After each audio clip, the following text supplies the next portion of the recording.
Your heart is meant to face Allah subhanahu wa ta'ala, because the Prophet ﷺ says, إِذَا نَصَبَ الْعَبْدُ وَجْهَهُ فِي الصَّلَاةِ فَإِنَّ اللَّهَ عَزَّ وَجَلَّ يَنصِبُ نَفْسَهُ قُبَالَتَهُ.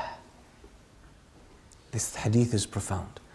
When the believer stands up in the prayer, Allah subhanahu wa ta'ala places that servant in His presence, facing Allah subhanahu wa ta'ala.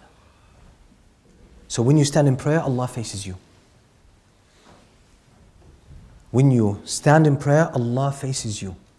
And the worst thing you could do is that Allah faces you with attention and your mind is somewhere else.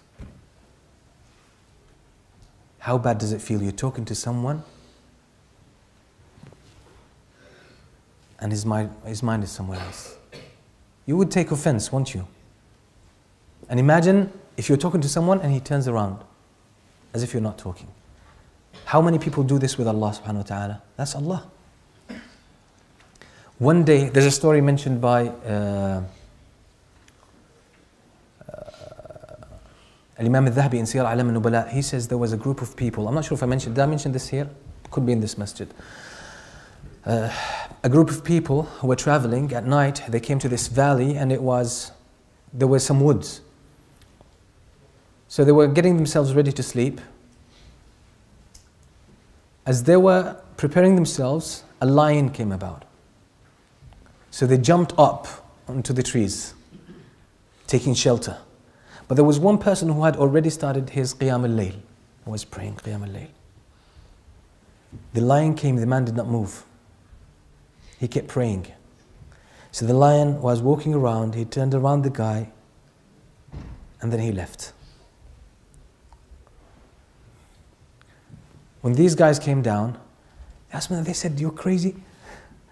And by the way, I'm just paraphrasing, I'm using my own words. Put it in context. They said, "The lion was here, you didn't move." He said, "Wallahi, I felt shy that I'm standing before Allah subhanahu wa ta'ala and I fear something else. استحييت من الله أن أقف بين يديه ثم أخاف خلقا من خلقه."